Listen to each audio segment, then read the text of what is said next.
دسو جی پاکستان کا کوئی بندہ غدار ہوئے، سادہ جا حضرت دی سوال ہے پوری امت کو، پورے پاکستانیاں کو، پاکستان کا غدار ہوئے انہوں وزیر اعظم اپنا مشیر بنائے گا؟ آرمی چیف ختم نبوت کا غدار ہوئے کہ وہ کیوں مشیر بن گیا؟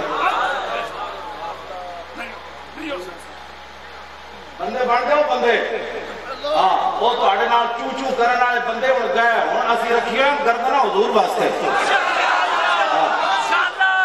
مرزائی نوازیاں کرو بند، ہاں مرزائی نوازیاں کرو بند، بڑے اسی تانوں صحیح ہم دس رہے ہیں گل تے ہن گل یہ نہیں ہونی جڑی تسی سمجھی ہوئی سی کچھ لو کچھ دو، یہ صرف حضور کے نام پر گردنیں دینے والے ہیں۔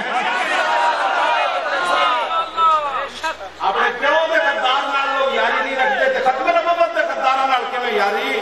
سانوں بھی دسو۔ اور تمہیں پتہ بھی نہیں ہے ختم نبوت کا مسئلہ کتنا بڑا ہے؟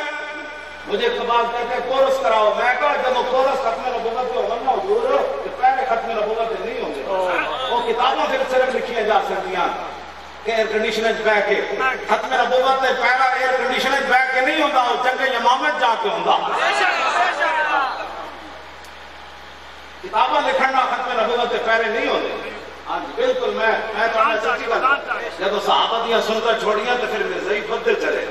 ہاں جس کو کہو مرزائیاں نال یاری وہ اپنے گھر لے جاؤ، یہ تے محمد عربی دے غلامہ رہنا ہے۔